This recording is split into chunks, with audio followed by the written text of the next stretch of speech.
What's up everybody, and welcome back to my YouTube channel.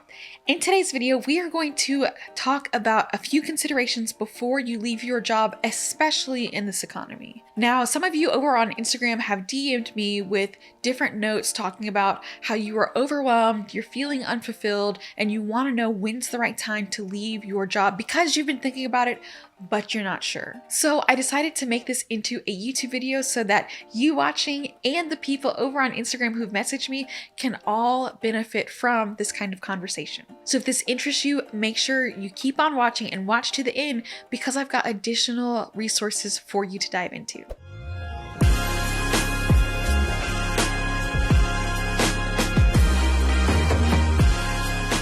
What's up? My name is Chloe, for those of you who don't know, and most of the people here know me from my viral TED Talk or my work having led over $2 billion in community investment for marginalized communities. I pivoted my career last year because while I was honored to lead such amazing projects, I knew that my effort and my impact was only a drop in the bucket to tackle the big challenges that we're facing, from poverty, inequality, violence, climate change, you name it. So I wanted to support people like you who care about a bigger life, who want to heal themselves, build wealth, and help other people do the same. I'm so invested in this that not only did I publish my new book, which I'm super excited for you to read, but I've made it 100% free. So if you want a strategy guide for how to heal yourself, build wealth, and lead change without burnout, make sure that you click the link in my description box for your free copy. Now, with that, let's talk about when you should leave your job, especially with our really uncertain economic climate. Now, I want to go ahead and just honor the entrepreneur in you. If you're someone who's thinking about leaving your job for another venture, even if you're going to work for somebody else, you've got the entrepreneur mindset because you calculate, you strategize, you're thinking about what is going to meet the goals and how can you align your effort with the goals you have, right? That's incredible. And I want to just say kudos to you, give you your flowers, right? That's a skill. And being an entrepreneur is one of the most rewarding endeavors you can possibly do if you build on a strong foundation with the right strategies. So I want to say that y'all know I believe in entrepreneurship. I believe in it done well. That does not mean entrepreneurship is easy. I had some of the folks in my DM saying that, they're tired of their boss, so they just want to go and work for themselves. And my quick instinct was to let them know that just because you're not working for one employer who doesn't value you as they need to, doesn't compensate you as they need to, doesn't recognize you as they need to, it does not mean becoming an entrepreneur is immediately the answer, right? Becoming an entrepreneur is not an easier option. Entrepreneurship has its own set of hardships. However, you're choosing your hard, right? I love that phrase, that you choose your hard. People who go into entrepreneurship are not picking the easier option, right? And it also does not necessarily mean you're gonna get the recognition that you're looking for. It doesn't mean people are gonna instantly value you, right? What it does mean is that you are going to have more agency in how you approach those conversations because there's going to be less distance between you and decision making. So I think it's important to level set that y'all know I deeply believe in entrepreneurship. I also believe it takes a lot of very specific work for it to be fruitful for you. So the first thing I'm going to tell you is that you have to realize when you're thinking about should you leave your job or not, you're not necessarily going to be picking an easier route. Now that said, I have to put a caveat that if your workplace is toxic or abusive, you should absolutely leave unqualified, full stop. But what I'm saying is that where you leave might be to another job, right? It might not necessarily be entrepreneurship. So that's the first thing I wanted to say. Now, the second thing I wanted to say is that timing is everything. Everything. When you're thinking about leaving your job to become an entrepreneur, right? Now, right now, people are talking about our uncertain economy and a pending recession. That is incredibly important to consider. You guys also know that we started talking on the channel about the introduction of ChatGPT, which is an AI like language learning model. Ooh, your girl got tongue tied. An LLM that has made it so much easier to get high quality information. So while there is a pending recession, there's also this incredibly powerful new tool that right now is when it's akin to when the internet first launched. That's how massive this is.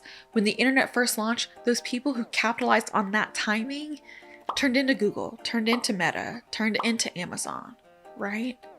So right now, yeah, there's a pending recession and there's incredible revolution that we are just stepping our foot into the door.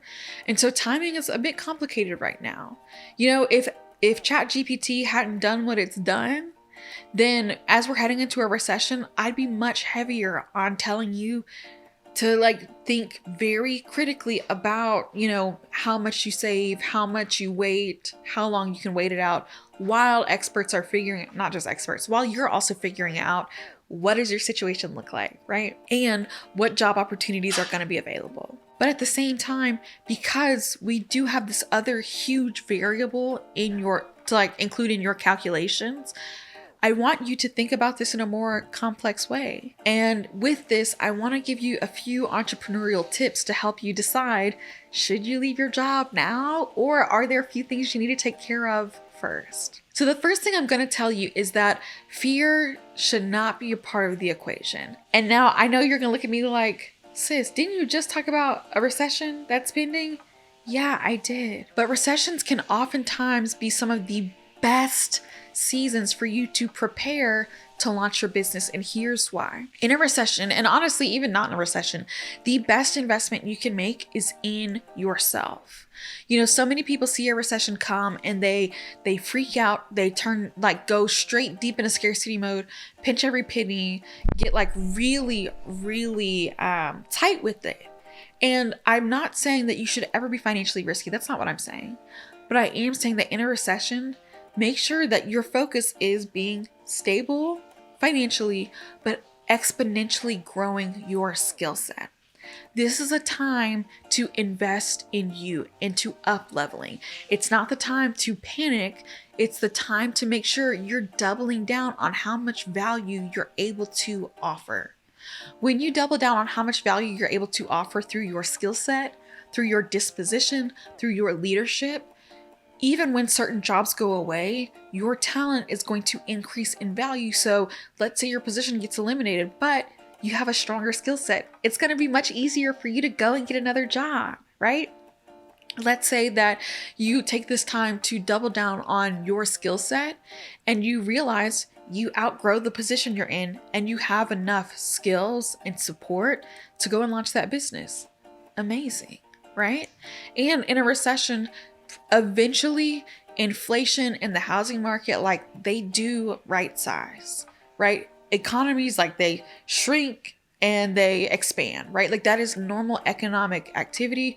It will not always be shrunken. So at some point, things are going to become much more affordable, right? So as the pendulum swings, make sure that you are observant so that you can capitalize on when things have kind of started going back to normal, right? When you have a heightened skill set, there's going to be a premium on talent and things become more affordable. You are going to have all of the agency and a full hand of cards to be able to pull from.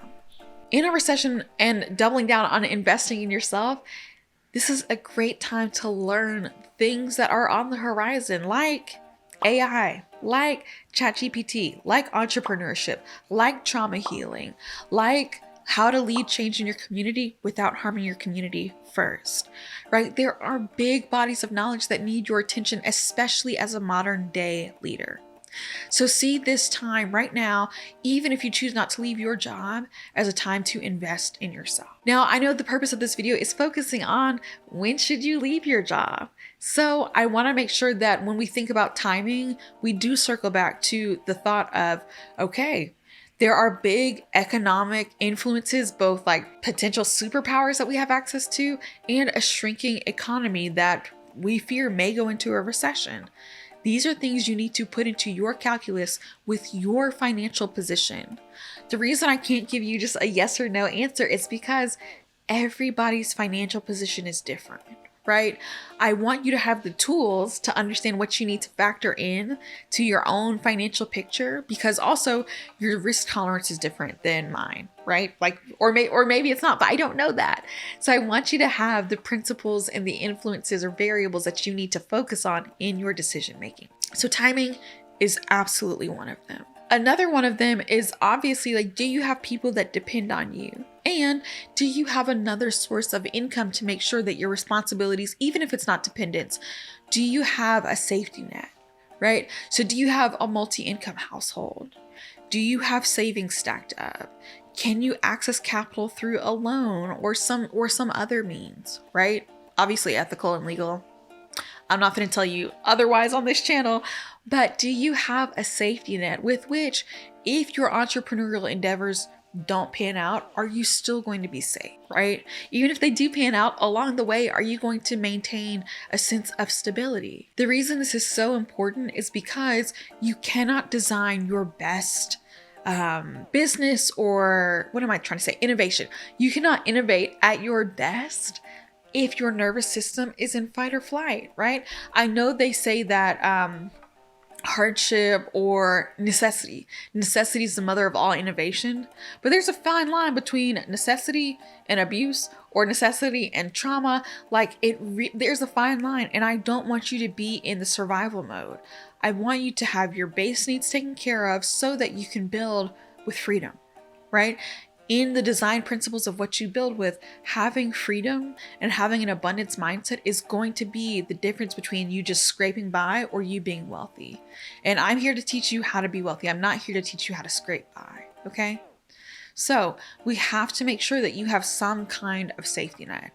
And so make sure that, if you need help processing how you create that kind of safety net, if you don't have one of the ones I mentioned, make sure you subscribe, because in a pretty upcoming video, I'm going to be teaching you on how to budget to leave your job. So hit the subscribe button, especially if this is resonating with you, so that when that video comes out, you've got it and can get to work. Now, the next thing I want to talk to you about in terms of timing of when to leave your job is actually going to be on the pro side of leaving your job. Right? So if you're in a workplace that does not explicitly prioritize your well-being, get out. Period. It has been so, it is well past the time of people figuring out that well-being is not only good business sense, but it's like a moral requirement, right? If your workplace is committed to or rooted in exhaustion, exploiting your labor, not compensating you appropriately, asking you to do a whole bunch of informal work instead of giving you a pay increase to do more effort than what's required of you, any of those things, you see systemic issues or system level issues at your job, leave, period. And again, the answer may not be to become an entrepreneur, but it sure might be to go find another job. So that's one. Two, if your job is just like a drain on you every day and you feel that kind of internal tension or friction, or your intuition is very clearly telling you to leave, I want you to listen to it. Right? Like, sometimes and you're just waiting on the permission from somebody else. And now, as your coach, I want you to just say, you don't need permission. I know sometimes you do. So there's your permission given to you. Leave that job. Like, if you feel the friction and you know it and you needed permission, your girl just gave it to you. Dip on that job. Well, make sure you have something lined up first, but leave, right? It really is that important to listen to your intuition so that you keep that connection to your inner wisdom and your active consciousness or behaviors locked in, right? Your intuition is so, so precious that I want to make sure you're not only listening to it, but you're nourishing it by not avoiding it and causing the kind of like internal friction that you're probably feeling right now. And then another piece, especially for millennials, so many of us have been in organizations where, and y'all, I'm trying to say this with the least amount of shade as possible because I really don't feel shady about it, but I know sometimes how I communicate can be shady. But we've been at organizations where folks are not retiring. Right? They're not retiring for whatever reason. Okay. For whatever reason, whether they can't afford to, they don't want to give up that identity, they're not ready to pass the buck, whatever it is. Okay. They're not retiring. So a lot of our generation has been stuck in positions where you thought you'd be further than where you are now, or you want the kind of advancement, but there's literally not room in your organization for you to advance. When you see that there's a ceiling like that, where you're not advancing, you're not growing, you're not learning, you gotta dip, right? Because if you need it in financial terms, if your growth is not matching the rate of inflation, and I mean that compensation wise, your skill wise, etc., if your growth is not going to outpace where AI is going, you will very quickly become like your work will be irrelevant or not keeping up with your own cost of living, our country's cost of living. So in like a financial sense, you not getting advancement is actually harming your financial bottom line. It's lowering your quality of life. That's one. Two, work is so much bigger than a job. And like, I think most people know this, but we don't put words to it. Work is something that we pour so much of our time into. Just imagine if you have like a 40-hour-a-week job, which, you know, is not what nearly everybody has. Let's say you have a 40-hour-a-week job, or you have multiple shifts that you work. You spend so much time at work looking to make enough resources for you to live on. Like, it's rooted in the most intimate parts of who we are. Work is not something you just do and walk away from. Even if emotionally that's the case, time-wise, physically and literally, that's not the case. You spend a big majority of your waking hours working. So I need you to understand it is an extension of your life. It is how, so like, for some people, a majority of our time is spent. And when you think about that time is your real life, it's your life, it's what you're living out, how you spend your time, especially or including at work, matters. So if it's not fulfilling to you, if it's not lighting you up, if it's not growing you, if it's not supporting your livelihood, leave that job. And again, whether you choose employment somewhere else or you become an entrepreneur, either way, I think is awesome, right? Like, this is not, as much as I want y'all to be entrepreneurs and really own your wealth, I also don't believe that means you can't work for someone else, right? I think both can absolutely be true and amazing. And I just want you to know it needs to be in alignment with your values, with your internal intuition, with the timing in the markets, right? Like, there are internal and external factors I want you to be considering. So I hope this was helpful for you. If you have more questions, y'all, because this video came from awesome questions, let's chat in the comments below. You guys, you never know when your comment could turn into the next YouTube video. So I appreciate you guys for just sharing your thoughts with me, asking me your questions, and trusting me to give you an opinion, right? Like, I know that I am here to serve as hopefully someone in your corner giving you an opinion to add into your own consideration. I'm never going to tell you like what to do, but I hope that I give you something that's thoughtful to work with. So with that, I am going to sign off of this video. I'm going to leave you a recommendation or set thereof of other videos for you to consider, especially at a pivotal time in your life. And I cannot wait to see you in the next video. Ciao.